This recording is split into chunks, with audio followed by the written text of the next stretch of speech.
Hi, in this tutorial I'm going to show you how to insert keyframes in Blender. So if you would like to create an animation, we need to create a simple object. Then we need to expand this window, maybe something like that. And then we need to select object that we want to animate. For example, I select this one, cube.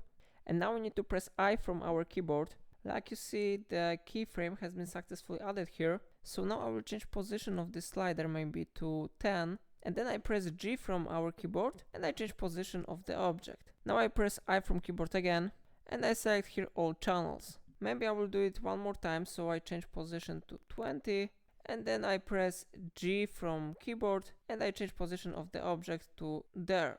Now I press I from keyboard again and I select here all channels. Okay, so how you see all keyframes have been successfully added here. If you will change final frame to 30 and you will click play button, you will see the animation that we have created. So I click play button and like you see, our animation is really working here. And of course we have here a lot of really helpful keyframes created. So I will pause it now. And that's all for today. If I helped you to do it, remember to like this tutorial and subscribe my channel because it really supports my work. That's all for today. Thank you for watching.